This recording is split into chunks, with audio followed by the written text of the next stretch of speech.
Halo, selamat sore Sobat Liga. Saya Dibar Juni dan saya sekarang berada di Stadion Gelora Bangkalan. Tentu ini menjadi hal yang asik karena terakhir saya kesini in frame tahun lalu. Nah, sekarang saya bersama sahabat saya musim ini, kita selalu berdua. Kalau teman-teman lihat, beliau musim lalu sering nongol di TV, sekarang berada di tim yang sama. Disebutnya TSG, Technical Study Group. Mas Bro, siap. Coach atau Mas Bro nih manggilnya? Apa aja lah. Apa aja.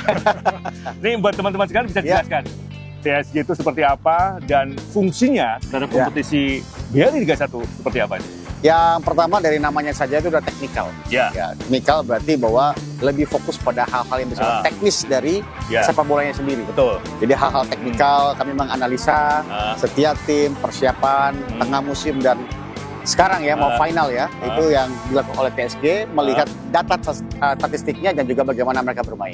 Lebih pada teknikalnya. Jadi ini sampean punya data yang sangat detail sekali ya? Iya, betul sekali. Kita punya semua itu. Ya, bukan hanya passing tepat, jumlah shoot on goal yang standar lah.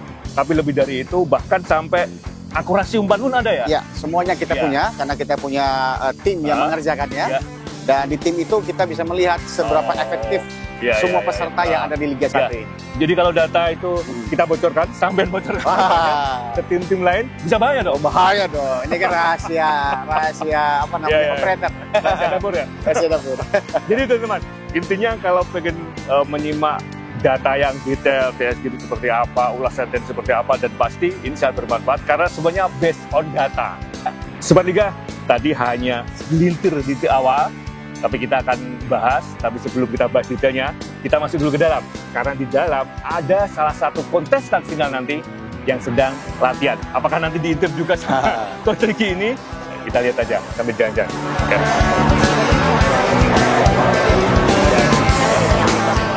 Ya, Sobat Liga, sambil kita melanjutkan apa yang kita bahas tadi, kita akan melihat suasana latihan salah satu kontestan sebelum besok berlaga di babak final.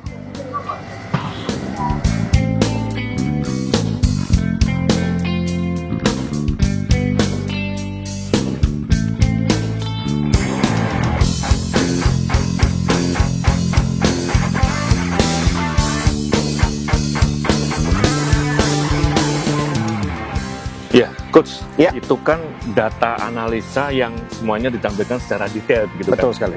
Berarti itu dilakukan tiap weekend ya? Artinya tiap weekly selalu ada report secara keseluruhan? Betul sekali. Jadi setiap weekend ada 9 pertandingan.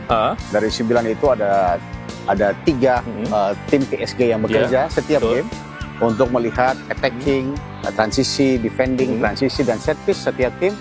Dan mereka mulai mengumpulkan data tersebut sehingga mereportnya pada kita dan di situ kita bisa lihat perkembangan setiap tim dari week ke week. Jadi artinya semua pertandingan tiap weekend harus ditonton secara langsung dan dihitung gitu ya? Iya, betul sekali. Jadi itu yang akan membuat semua liga ini akan sangat detail kita lihat. Nah, saya tahu nih, jadi ketika tim sampean bisa menentukan pemain terbaik, pemain muda terbaik, itu berdasarkan bukan hanya performa, tapi statistik itu? Betul sekali. Jadi pemilihan itu adalah dari dua sisi. Secara teknikal, dia bagaimana kontribusi kepada tim, dan juga secara individual bagaimana statistiknya dia. Jadi statistik itu menunjang apa yang dilakukan secara teknikal bagi sebuah tim.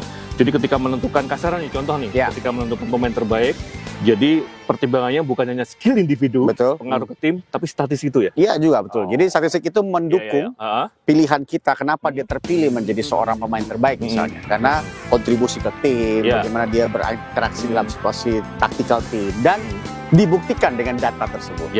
Karena di tiap pekannya, ini Sobat Liga, tim TSG ini menentukan pemain terbaik, pemain muda terbaik, dan itu bisa menjadi salah satu acuan buat tim yang bersangkutan, dan dasarnya dan data itu. Betul sekali. Dan ini sudah wajar ya di seluruh liga-liga top Eropa bahkan top dunia, data dan juga analisa itu menjadi sebuah hal yang sangat diperlukan dalam sebuah kompetisi. Nah, sekarang tentang variabel penilaian nih.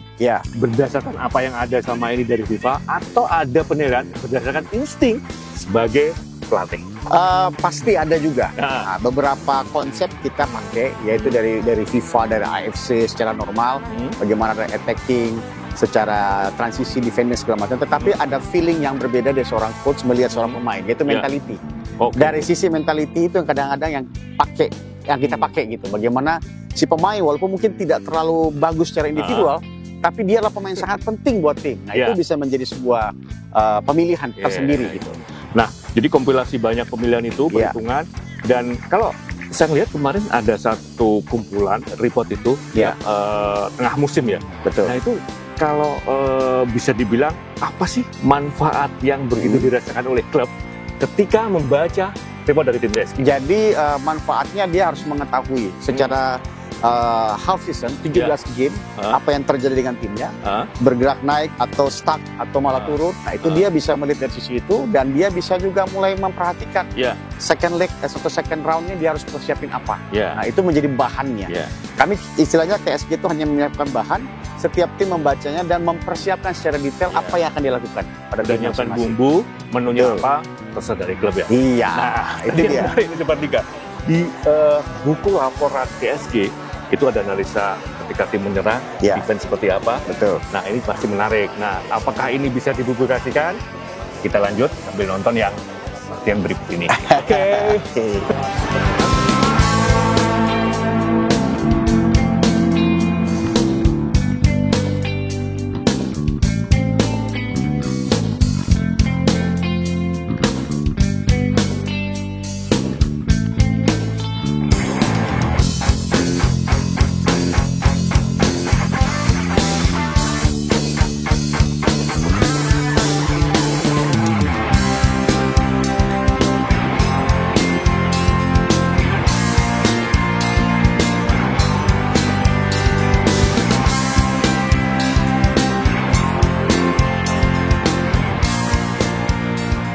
Ya, tadi sambil kita melihat beberapa taktikal, kita bahas sedikit. Ternyata erat kaitannya dengan apa yang terjadi sepanjang musim ini. Ya, benar, Coach? Betul. Nah, Sobat Tiga, di laporan TSG ada situasi menyerang dan kemudian set piece dan bagaimana center back ketika kecenderungannya bermain di musim ini. Emang sampai segitunya ya analisa yang harus diliporkan ke tim-tim Liga 1? Iya, jadi kalau untuk laporan analisis pastinya dari belakang sampai depan harus sangat detail. Bagaimana goalkeeper yang kalau kita lihat sepak bola modern kan goalkeeper itu adalah inisiator attacking namanya. Betul. Apakah itu terlibat, apakah itu terjadi di goalkeeper di Liga 1 atau tidak? Itu kita lihat parameternya seperti itu. Lalu bagaimana nanti pemain-pemain dari center back-nya, apakah dia juga menjadi pemain center back yang bisa build up atau tidak? Ataunya bertahan gitu ya? Ataunya bertahan. Bagaimana kontribusi mereka di attacking? Bagaimana gelandang juga menjadi jembatan antara depan dan belakang? Nah, ini semua dilihat secara detail dan itu kita report seperti itu. Ya, ini menarik karena kalau kita baca, kalau Sobat Liga baca itu semuanya detail dan lengkap. Nah, yang menarik ada kecenderungan beberapa tim kita, sebagian besar ya, itu ketika harus attacking memaksimalkan dua center back atau seperti apa gitu. Memang fenomena ini nggak apa-apa ya kita baca, karena kan sebenarnya udah mau selesai nih untuk tahun. Memang kecenderungan seperti itu. Kalau dalam ketika tim bagaimana harus memulai ketika menyerang? Ya, sejauh ini memang rata-rata pertama dari formasi ya. Hampir semua bahkan 80% tim Liga 1 Indonesia ini bermainkan dengan formasi 4-2-3-1, 4-3-3. Dan perbedaan banget dengan mungkin musim sebelumnya adalah center back menjadi pemain yang sangat berperan dalam hal memulai dari belakang ya. Ya, inisiator attacking itu. Jadi pemain belakang di musim ini bukan hanya defense ya, tapi dia punya kemampuan untuk membantu mulai menyerang. Seperti itu ya. Betul sekali. Bahkan yang kalau kita lihat dari tim finalis antara Persib dan juga Madura ada Kleberson merupakan pemain yang paling banyak melakukan passingnya. Passing tepat paling banyak. Ya, akurasi passingnya. Nah, itu. Karena selalu Madura memulai attacking selalu dari salah satu pemain itu dari Kleberson gitu. Nah, kan ada bahasan lain nih. Peran nomor 9 dan 10 sekarang berbeda. Betul. Bukan hanya mencetak gol tapi bisa bermain wide. Emang kecenderungan seperti itu tim-tim yang 18 tim katakanlah sebagian besar lah sepanjang perjalanan musim ini. Ada beberapa tipikal striker ya. Kalau kita lihat dari Flavio di Kediri, tipikal striker yang tidak dalam kotak penalti, tetapi dia selalu keluar kiri dan kanan, tetapi dia juga tetap bisa cetak gol lewat momen transisi. Sedangkan David Silva adalah memang tipikal di depan kotak penalti, sangat berbahaya dan juga transisi. Lalu kalau untuk khususnya dalam kotak penalti itu ada Brandao dari Bayangkara. Itu tipe-tipe striker yang muncul di Liga 1 kita ini. Nah, siap. Ini yang menarik ulasan. Sebenarnya kalau kita bahas soal ini 2 jam pun kurang ya. Panjang gitu ya.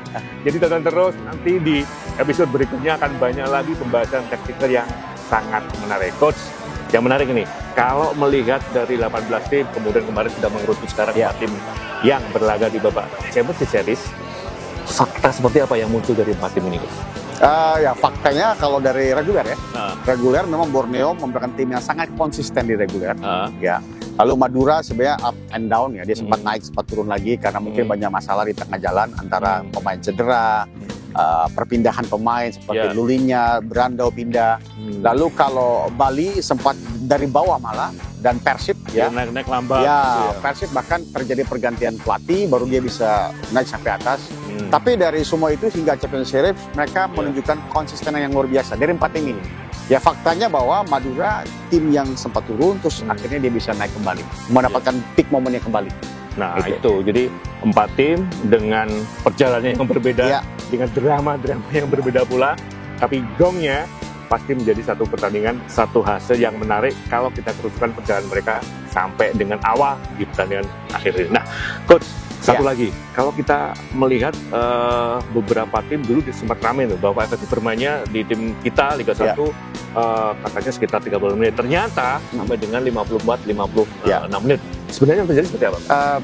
Di bawah 35 menit itu untuk durasi playing time itu cuma 1-2 game, nggak banyak. Average-nya di antara 40 sampai 45 menit. Playing time ya. Istilahnya kalau kita potong semua pelanggaran, ini segala macam, bola mati lah seperti itu.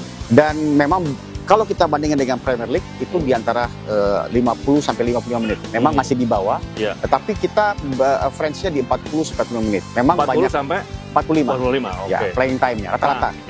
Itu Super 3. Jadi kita bukan di 35 menit ya playing time-nya. Itu catat hanya 1-2 laga. 1-2 laga aja. Itu pun di putaran pertama. Setelah itu average 40 sampai 45 menit. Nah ini pasti kalau melihat konsistensi dan paling tidak tim-tim sudah mulai sangat peduli. Artinya musim depan bisa lebih dari angka ini dong. Pasti. Saya pikir setiap tim dengan quality pemain, mereka akan lebih mau untuk lebih bolanya lebih dalam permainan lah. Tidak asal buang bola jauh keluar segala macam. Sekarang bola lebih banyak bermain ya. Lebih enak ditonton lah. Nah, lebih menghibur ya. Iya, kualitas. Apalagi siaran, apalagi sekarang sudah ada VAR kan. Betul. Yang notabene nggak bisa main-main nih. Karena injury time 10 menit sekarang. Nah, sekarang dengan ini kan, ada kecenderungan dalam formasi bermain. Tadi kan sempat nyinggung formasi bermain. Ada yang sering dengan 3 pemain belakang, 4 pemain belakang. Sebenarnya yang terjadi sampai dengan 308 pertandingan, sampai dengan puncak ini ya, tim-tim kita lebih banyak bermain dengan 3 atau 4 pemain belakang? Secara perhitungan lebih banyak 4 ya? Yang bermain 3 hanyalah Persija, ada sempat Persikabo, dan 2 tim itu cukup konsisten, khususnya Persija ya. Hanya memang hasilnya tidak terlalu maksimal lah ya. Sedangkan tim-tim yang bermain dengan 4 back itu selalu di atas gitu. Jadi 4 back masih sangat mendominasi. Dan ada kemiripan dalam tactical play-nya ya? Ya, hampir semua sama, menggunakan 2 center back sebagai inisiator attacking dan juga 2 gelandang kita sebut pivot, menjadi orang yang menjadi mengatur tempo permainan dari tim tersebut. Tapi di antara sekian pertandingan, di antara semua tim nggak ada yang 272 ya? Oh itu cuma kita. Itu hanya kalau kita main sama beliau nih 272, kita 2 di depan nih. 2 depan, 7 tengah, yang 2 belakang nggak usah bertahan. Gimana Kak? Kita lanjut setelah.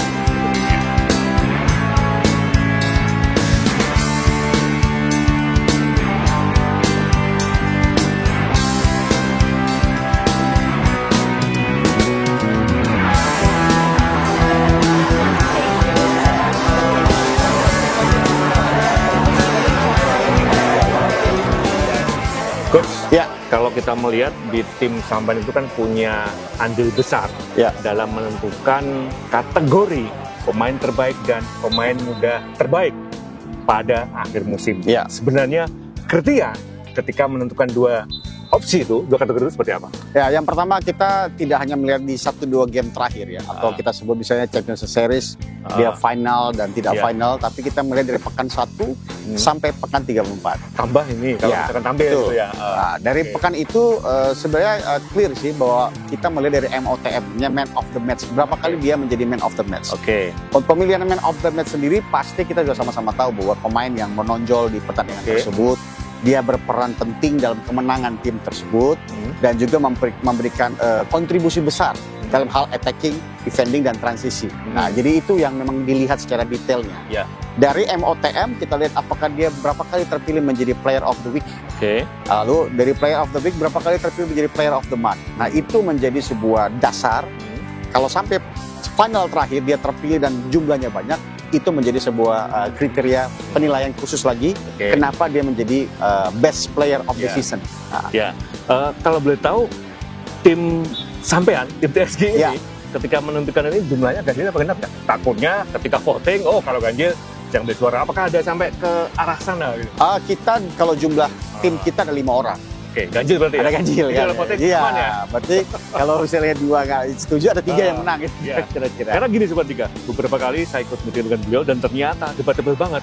Jadi ketika ada satu frasa yang harus dinilai dan diukur, jadi benar-benar kita debat ya. Datanya, argumentasinya, tekniknya seperti apa, pengaruh ke tim seperti apa. Jadi sejauh itu. Artinya dalam hal ini, ketika memutuskan satu nama, benar-benar punya pertimbangan yang sangat valid dan betul sekali. Kalau perdebatan itu biasa, karena dalam sebuah pertandingan pasti kan tim A ada yang bagus siapa, tim B ada yang bagus siapa. Nah itu akan jadi sebuah perdebatan gitu, bahwa yang ini lebih condong ke sana, yang ini condong ke sana ya. Kadang-kadang kita terpaksa voting supaya untuk menentukan siapa man of the match-nya. Oke, ya. Makasih gitu teman-teman dari Sobat Liga. Apa yang dilakukan, apa yang dipelajari dan ditampilkan, kemudian direportkan dari tim TSG ini benar-benar menjadi sesuatu yang diyakini sangat bermanfaat buat tim dan juga buat kita. Buat teman-teman juga. Sukses selalu, Bos. Siap, terima kasih. Kita tunggu ilmu-ilmu berikutnya. Siap. Jangan lupa ketika bermain kita taktikalnya 2-7-2. Oke, Sobat Liga, sampai ketemu. Oke.